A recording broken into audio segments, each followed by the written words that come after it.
just because you didn't see them doesn't mean they didn't exist. Unfortunately, I didn't save all of them, but a YouTuber did post some of them. So I looked up this orphanage and translated the articles to English. An investigation revealed horrific beatings, medicating, tearing out hair. Chairman of the Union of Children of Azerbaijan, famous human rights activist Kamalia Agazadeh, was repeatedly informed that the child was being beaten and was in the custody of a woman who had been shut down for child abuse at her orphanage. Violence and torture. Children were beaten in the Baku shelter. 15-year-old Hellas, who was only there for 2 months, said that herself and all the other pupils were regularly subjected to violence, pressure, bullying, and torture by Kanol and her lover, Intigam. They set fire to the children's head. Kanol's lover climbed on top of her, started hugging her, and she cried. He slapped her in the face. Kanol gave them trash to eat instead of food, and recorded it laughing, beat them with a phone cord, made them sleep on the bare floor. They were given sleeping pills. Children are often kept in the attic room and lowered down only when guests come to the shelter.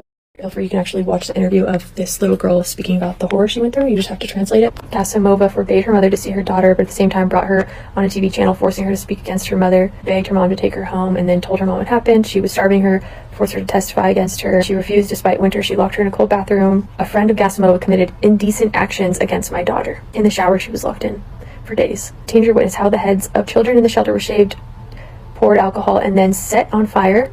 Experts during the monitoring found traces of burns on the heads of the children. The last monitoring of the shelter, social workers inquired about the burns of children aged 6 to 2.5. According to him, one of them got burned from an overturned teapot with boiling water. There were also small burns in the form of dots on the legs of 2 other children.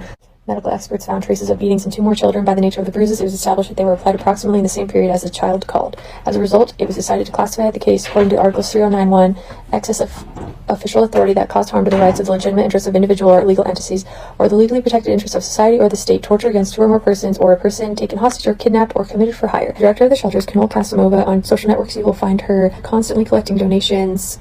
She's asked several times to transfer funds to her accounts to pay for the rent, but strangely refuses food donations. The prosecutor's office initiated a criminal case under Articles 309.1, commission by an official of actions that openly exceed his powers and cause significant damage to the legitimate interests of the state, torture of 2 or more persons, and open torture by the guilty person under the age of majority. The investigation continues. And then they've got an article about how she's the daughter of the former prime minister, and so pretty obvious what's going on.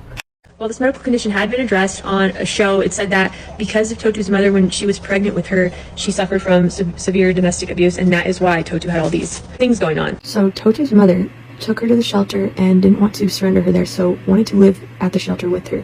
Then the shelter was investigated in February of last year and then raided on October. All the other children were removed, but since the mother was with Totu, she remained in this household. Here's some reporters trying to interview the shelter owners and then refusing to open the door. The human rights activist who brought all this to light was blackmailed, slandered, and threatened by the shelter for speaking out about it, but there is now, the investigation has wrapped up and court proceedings are beginning. So